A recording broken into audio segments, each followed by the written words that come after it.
أنفسنا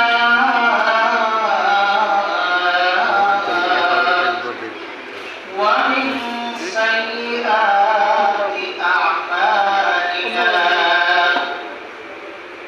من يهده الله فلا مضل له ومن يضلله فلا هادي له ونشهد أن لا إله إلا الله وحده لا شريك له وأشهد أن محمدا عبد الله ورسوله أما بعد فأعوذ بالله من الشيطان الرجيم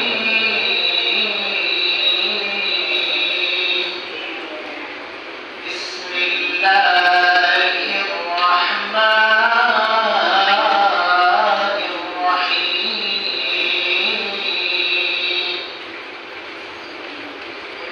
ما يلفظ من قول إلا لديه رقيب عتيد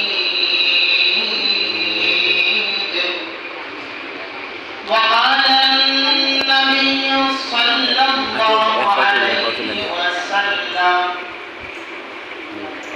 عن أبي هريرة رضي الله تعالى عنه قال قال النبي صلى الله عليه وسلم قال من كان يؤمن بالله واليوم الآخر فليقل خيرا أو ليصمت وقال النبي صلى الله عليه وسلم صدق الله مولانا العظيم وصدق رسوله النبي الكريم ونحن على ذلك من الشاهدين والشاكرين والذاكرين والحمد لله رب العالمين.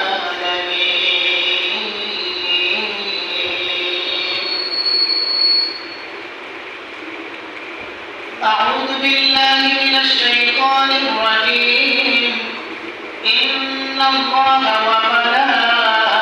وملائكته يصلون على النبي يا أيها الذين آمنوا صلوا عليه وسلموا تسليما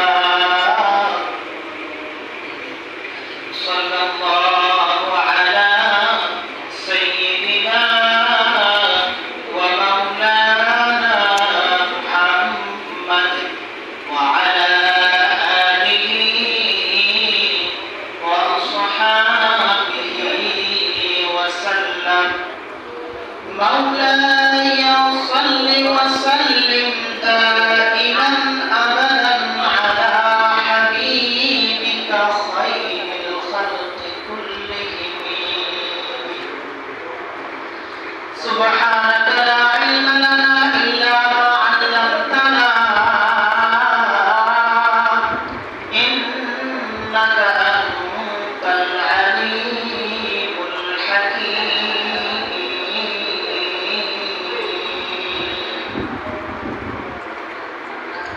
আলহামদুলিল্লাহ আল্লাহ তাআলার অসংখ্য অগণিত শুকরিয়া যে আল্লাহ তাআলা এই ফিতনার জমানায় পৃথিবীর সমস্ত কাজকর্ম সব পুরাই খাস থাকি দুনিয়াবি যত খান আছে সব কিছু তাকিয়া বিরত রাখিয়া সব কিছু তাকিয়া ফারিক করিয়া আল্লাহ পাক রব্বুল আলামিনের ঘর মসজিদের মধ্যে আমাদের সবাইকে আসার এবং বসার এবং কিছু মুজাকারা করার তৌফিক দান করে যায়। সর্বপ্রথম মহান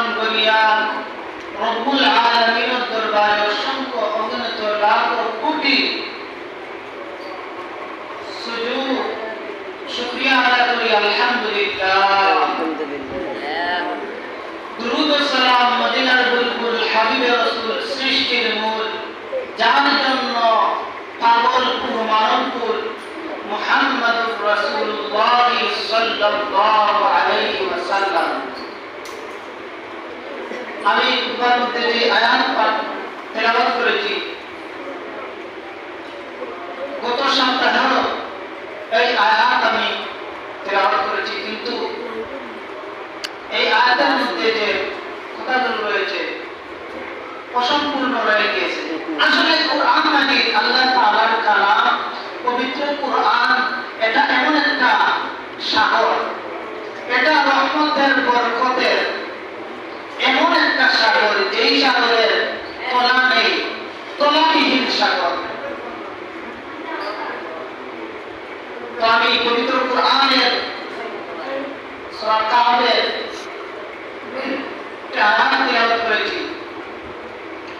আল্লাহ তাআলা বলেন, মা ইয়ালফিযু মিন কাওলিন ইল্লা লাদাইহি রাকীবুন আতীদ। তোমরা যা কিছু উচ্চারণ করো তা গ্রহণ করার জন্য সদা জাগ্রত প্রহরী রয়েছে। জাগ্রতিক প্রহরী করতে আনিল ইয়ামিন ওয়া আনিশ শিমালি কাঈদ, আনিল ইয়ামিন ওয়া আনিশ শিমালি কাঈদ। আমাদের ডান এবং বাম কাঁধে দুইজন ফেরেশতা রয়েছে, তাদের কথাই আল্লাহ তাআলা বলেছেন, মা ইয়ালফিযু মিন কাওলিন ইল্লা লাদাইহি রাকীবুন আতীদ। আল্লাহ পাক রব্বুল আলামিন আমাদেরকে যত ধরনের নিয়ামতের মধ্যে ডুবিয়ে রেখেছেন, যত নিয়ামত আমাদেরকে দান করেছেন, সবচেয়ে উপকারী নিয়ামতগুলো আল্লাহ তাআলা তার মধ্যে অন্যতম একটি নিয়ামত হচ্ছে জবান। এই জবান সম্পর্কে আমি বলছিলাম, জবান এমন এক জিনিস যে কথা জবান দিয়ে বের হয়ে যায় তা আবার সরানো যায় না। খুব সিরিয়াস একটা বিষয় হচ্ছে জবান। আপনার অন্তরের মধ্যে যা আছে জবানের মধ্যে তাই বাহির হবে। আপনার অন্তরে যদি তাওহীদ থাকে, আপনার জবানে তাওহীদ বের হবে। আপনার অন্তরের মধ্যে, কলবের মধ্যে যদি সালাত থাকে, তাহলে আপনার জবানের মাধ্যমে সালাত বের হবে। আপনার অন্তরের মধ্যে যদি তাওহীদ থাকে, আপনার জবান থেকে বের হবে লা ইলাহা ইল্লাল্লাহ। আপনার অন্তরের মধ্যে যদি সালাত থাকে, তাহলে বের হবে মুহাম্মাদুর রাসূলুল্লাহ সাল্লাল্লাহু আলাইহি ওয়াসাল্লাম। পাকিস্তানের প্রসিদ্ধ বিখ্যাত বুজুর্গ আল্লামা জুলফিকার আহমদ নকশবন্দি রাহমাতুল্লাহি আলাইহি, ওনার কিতাব খুতবায়ে জুলফিকার মধ্যে লিখেন, খুতবায়ে জুলফিকারের মধ্যে জুলফিকার আহমদ নকশবন্দি রাহমাতুল্লাহি আলাইহি কিতাবের মধ্যে লেখেন, একটি ব্যাগের মধ্যে, একটি পাত্রের মধ্যে যা থাকে, চামচ দিয়া যদি ওই ব্যাগের ভিতরে, ওই পাত্রের ভিতর থেকে, পাত্রের ভিতরে যা থাকবে চামচের মধ্যে তাই আসবে, চামচের মধ্যে তাই আসবে যা থাকবে, পাত্রে যা থাকবে ওই ব্যাগের মধ্যে, আর পাত্রের ভিতরে যা থাকবে না তা জবানের মধ্যে বাইর হবে না। এইরকম ভাবে আমাদের অন্তরে যা কিছু আছে জবানের মধ্যে তা জাহির হবে। মুসা আলাইহিস সালামের অন্তরের মধ্যে তাওহীদ ছিল, তাই উনার জবান থেকে বের হয়েছে লা ইলাহা ইল্লাল্লাহ। মুসা কালিমুল্লাহ। ইব্রাহিম আলাইহিস সালামের অন্তরের মধ্যে তাওহীদ ছিল, তাওহীদের বাণী উনার কলবের মধ্যে ছিল, উনার জবান দিয়ে বের হয়েছে লা ইলাহা ইল্লাল্লাহ। ইব্রাহিম খলিলুল্লাহ। নবী সাল্লাল্লাহু আলাইহি সাল্লামের অন্তরের মধ্যে তাওহীদ ভরপুর ছিল, ওনার কলবের মধ্যে তাওহীদ ছিল, এই জন্য ওনার জবানে বের হয়েছে লা ইলাহা ইল্লাল্লাহ মুহাম্মাদুর রাসূলুল্লাহ। অন্তরের মধ্যে যা থাকবে, পাত্রের মধ্যে পাবে, যা থাকে চামচে তাই উঠে। এইরকম ভাবে আমাদের কলবের মধ্যে, অন্তরের মধ্যে যা থাকবে জবানের মধ্যে তাই জাহির হবে। আল্লাহ তাআলা আমাদের জবানের জিহ্বার চারপাশে দেয়াল দিয়ে রেখেছেন, 32টা দাঁত দ্বারা দেয়াল দিয়ে রেখেছেন। এই দাঁত দিয়ে আল্লাহ তাআলা বলেন,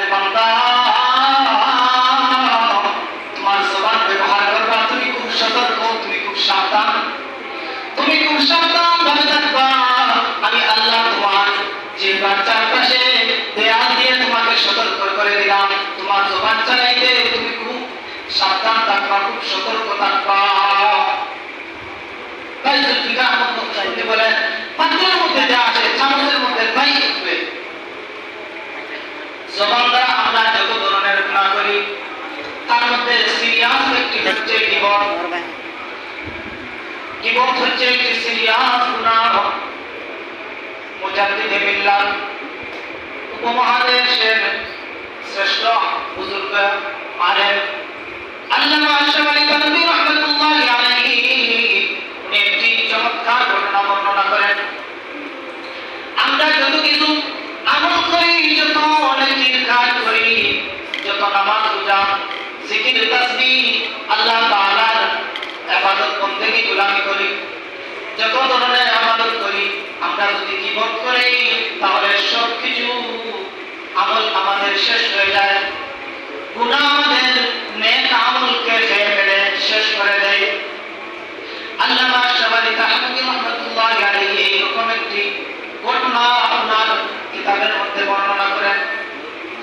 আল্লামা আশরাফ আলী থানভী রাহমাতুল্লাহি আলাইহি বলেন, একজন ব্যক্তি ওনার একটি উট ছিল, ওই উটের একটি বদ অভ্যাস ছিল।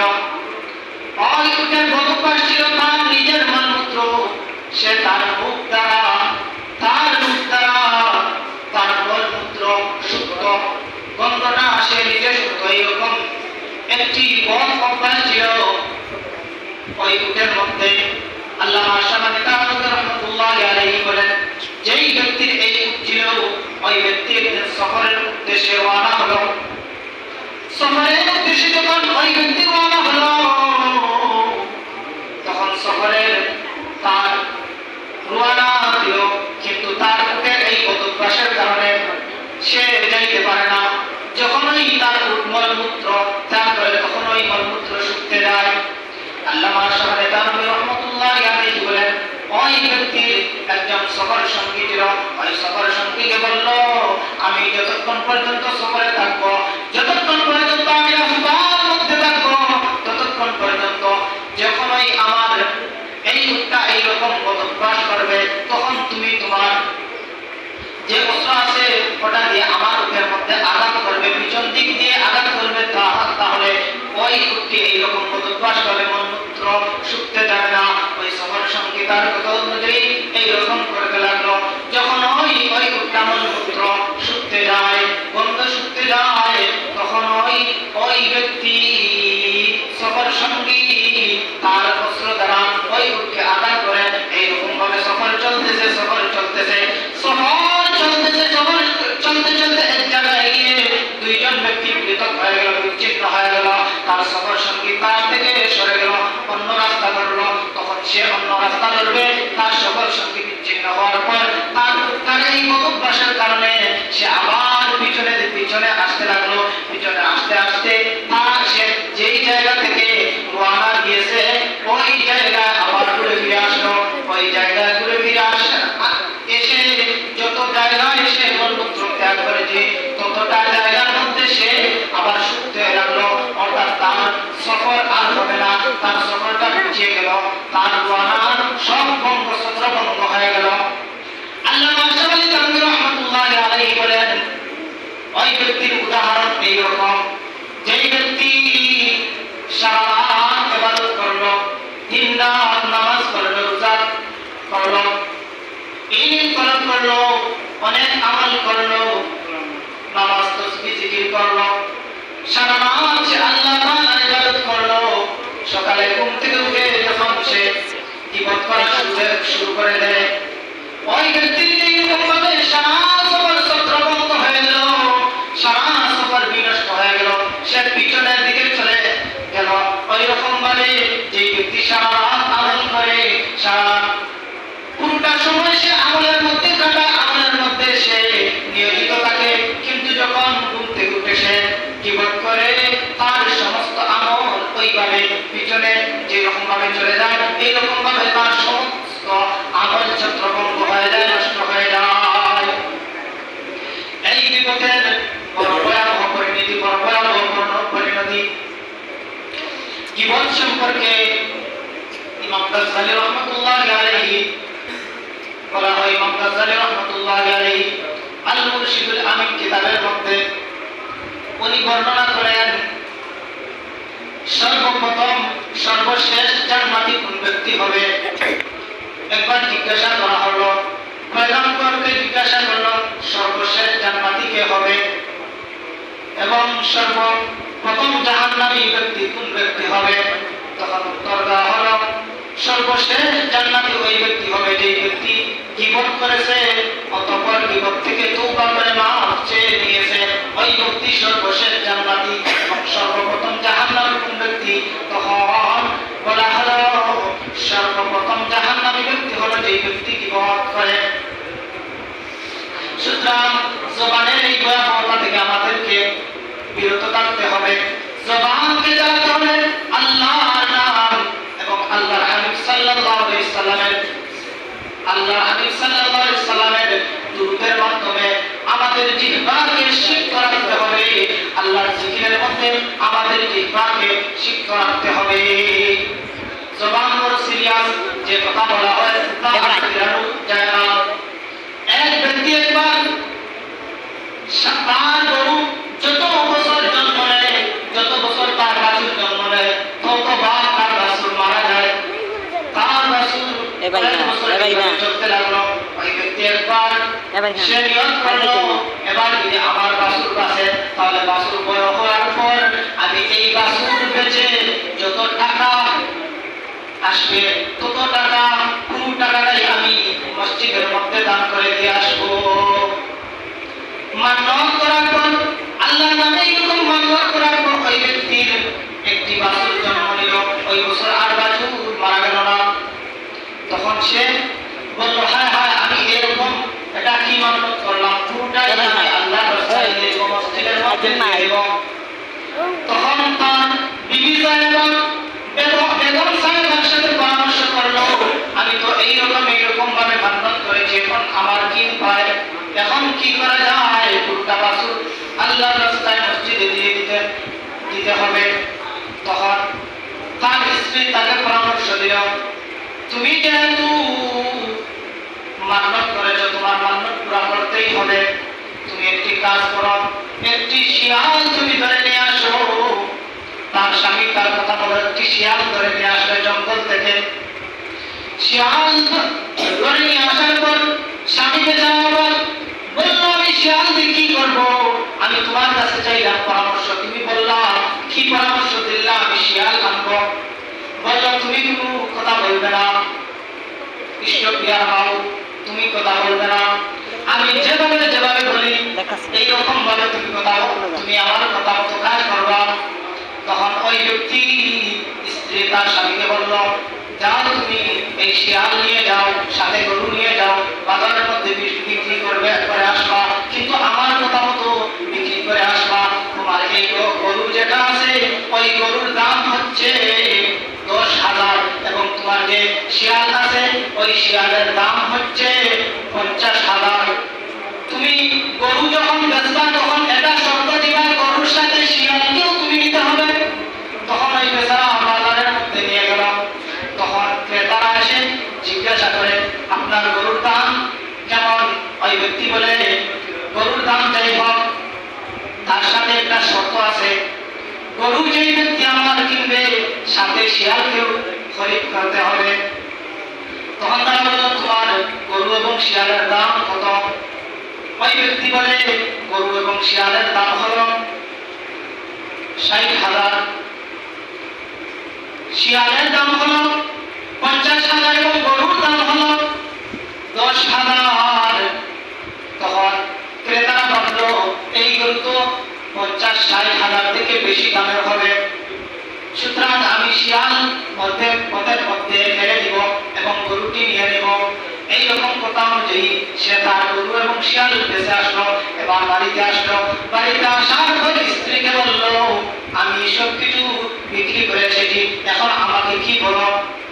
স্ত্রী বলল তুমি শিয়াল কত বেঁচেছ। বলল শিয়াল বিক্রি করেছি 50,000। বলল গরু কত বিক্রি করেছ। বলল গরু বিক্রি করেছি 10,000 টাকা দিয়ে।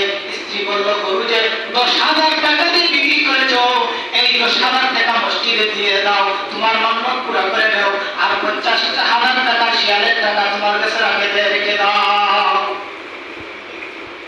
জবান বড় সিরিয়াস একটি বিষয়।